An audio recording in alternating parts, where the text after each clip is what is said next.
The Middle East conflict dominates global headlines daily. As someone genuinely invested in understanding current events, I find the imagery and stories deeply troubling. But today, we're setting aside the geopolitical tensions to examine something equally compelling: the extraordinary economics of Israel. I've prepared a two-part deep dive into this region's economies. While we'll cover Palestine's economic challenges in our next episode, today's focus is purely on Israel's remarkable economic journey. Before we begin, I'd like to ask you to approach this with an open mind. Put aside any preconceptions about Israel or Jewish communities. What we're about to explore is a fascinating case study in economic resilience and innovation. Here's what makes Israel genuinely unique: a nation surrounded by hostile neighbors, perpetually at war, with virtually no natural resources. Yet its GDP per capita sits at approximately $55,000, significantly outpacing Turkey, Iraq, Jordan, and even Saudi Arabia. In fact, Israel ranks closer to wealthy developed nations like Germany and Japan, approaching the United States itself. How does this happen? That's what makes their story so compelling. To understand Israel's economic miracle, we need context. This land, once called Palestine, was ruled by Jews over 2,000 years ago. After centuries of shifts in dynasty and control, World War I brought British rule. At that time, Arabs comprised roughly 75% of the population, with Jews at just 13%. The Zionist movement gained momentum, and combined with the horrors of the Holocaust, Jewish immigration accelerated dramatically. Within just 2 decades, their numbers increased eightfold. By 1945, approximately 600,000 Jews lived there, roughly 1/3 of the population. This influx naturally created tensions with the Arab population. After World War II, Britain withdrew, leaving the newly formed United Nations to resolve the conflict. Their solution?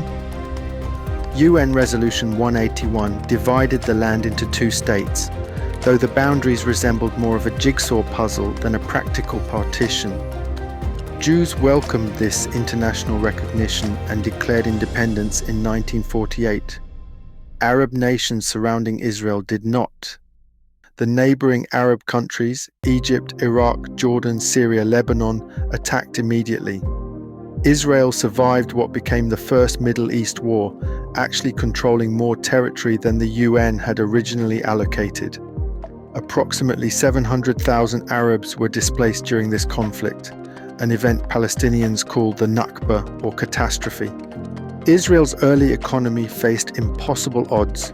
Fresh from Holocaust trauma, World War, and regional conflict, the nation possessed virtually no natural resources.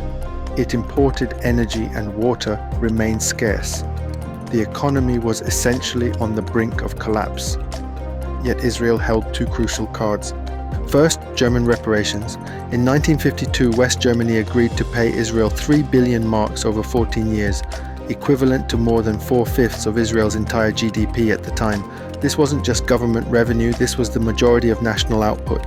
These funds allowed Israel to purchase supplies and production materials on the global market. Second, Jewish immigration. Between 30,000 and 70,000 Jews immigrated annually, bringing families, belongings, and capital. Their accumulated assets roughly matched Germany's reparation payments. With these 2 financial injections, Israel achieved average annual GDP growth exceeding 10%. Industries developed, textile manufacturing became a pillar industry, while diamond polishing emerged as their #1 export, establishing Israel as one of 3 global diamond cutting centers. By October 1973, Israel seemed positioned for sustained growth. Then came the Yom Kippur War, the 4th Middle East conflict, and the most intense yet. This wasn't just a regional conflict, it became a US-Soviet confrontation. Arab oil-producing nations responded by imposing an embargo on Israel and its supporters. Global oil prices tripled, triggering the world's first oil crisis. 6 years later, the Iranian Revolution sparked a second crisis. The entire world faced severe inflation. Israel's situation proved catastrophic. Already facing an oil embargo, their inflation spiraled catastrophically.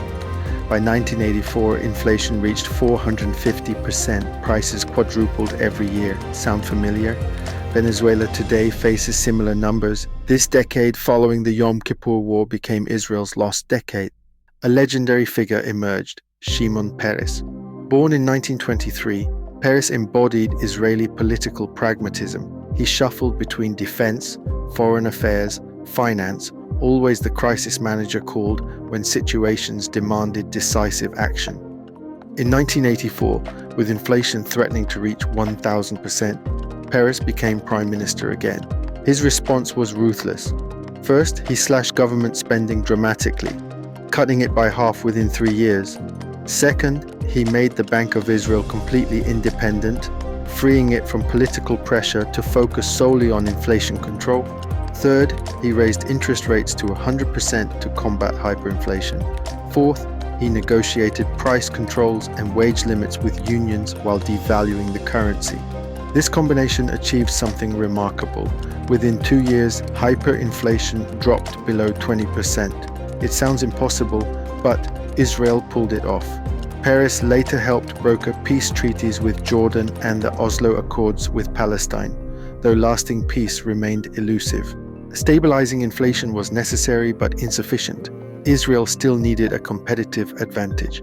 That advantage became innovation. Israel is called the Middle East's Silicon Valley. Per capita startup density ranks first globally. Venture capital per capita reaches 28 times that of the United States. The number of Nasdaq-listed Israeli companies trails only the US and China. But how did this happen?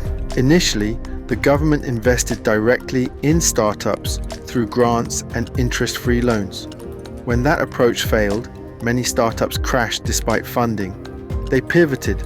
Rather than picking winners, they realized they needed to create an ecosystem that attracted world-class international investors.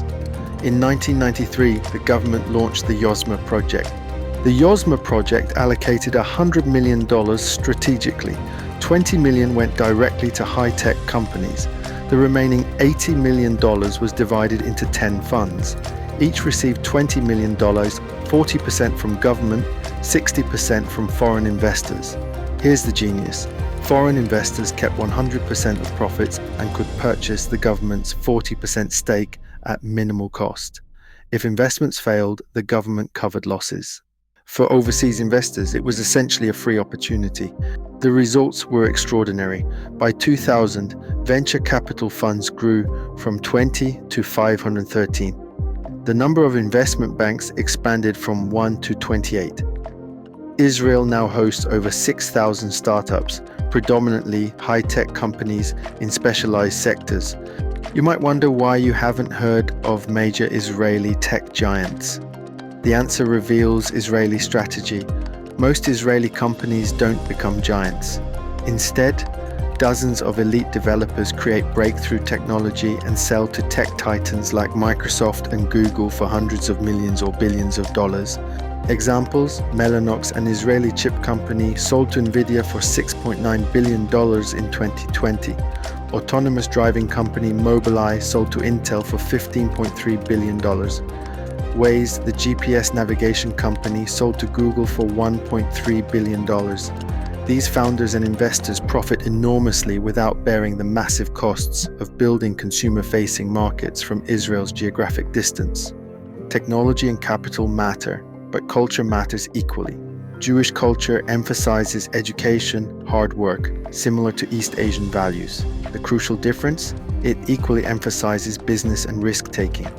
For 2,000 years, Jews were dispersed minorities often facing discrimination. Survival meant entrepreneurship and mutual support. This translated into a unique cultural value. Successful business isn't just acceptable, it's aspirational. Unlike many cultures encouraging children towards stable employment, Jewish parents often instill entrepreneurial ambition from childhood. Consider the statistics. In 2014, Americans earning over $100,000 annually comprised 19% of the population. Among Jews specifically, the figure reached 44%, the highest among all religious groups. Furthermore, Israel's law of return grants Jews worldwide the right to immigrate and become citizens. This created constant waves of talent. When the Soviet Union dissolved in the 1990s, nearly 1 million Jews immigrated to Israel, almost 20% of the population at that time. These weren't random arrivals, they were educated professionals seeking opportunity. Israel also maintains an exceptional fertility rate of 3.0 children per woman, far ahead of all OECD countries. This demographic pyramid shows unique strength compared to aging developed nations. Israel's government research investment equals 5.9% of GDP, the highest globally, surpassing South Korea's 5%. This commitment to R&D has produced remarkable innovations. Drip irrigation technology that revolutionized desert agriculture, advanced semiconductor design, cybersecurity breakthroughs. One institution deserves special mention: Unit 8200, an Israeli military intelligence division. While sensitive, this unit essentially functions as elite talent identification and training. High school students across Israel compete in annual exams to join this highly classified organization. Teenagers showing exceptional promise receive 3 years of specialized training in programming and cybersecurity. The alumni network proves invaluable. Tens of thousands of talented individuals, militarized discipline, cohesive networks. When they leave service in their 20s, they enter the tech sector as verified elite performers. Companies like Waze and Wix count Unit 8200 alumni among their founders. Israel's economic story combines government innovation policy, cultural values emphasizing entrepreneurship, strategic immigration, substantial US support exceeding $150 billion since World War II, and unique institutions like Unit 8200. Could Israel achieve this without American military and economic assistance? Unlikely. Has America funded Israel's entire economy? Also, no. Israel itself spends 4.5% of GDP on military, reaching 30% during peak conflict years, demonstrating genuine national commitment. This combination created something genuinely unique, a prosperous innovation economy emerging from regional conflict and geographic constraints. Understanding Israel's economy requires setting aside assumptions. Whether you support or criticize Israeli policy, the economic achievement remains objectively remarkable. As for the current conflict and human suffering on all sides, all we can genuinely say is, hopefully peace comes soon,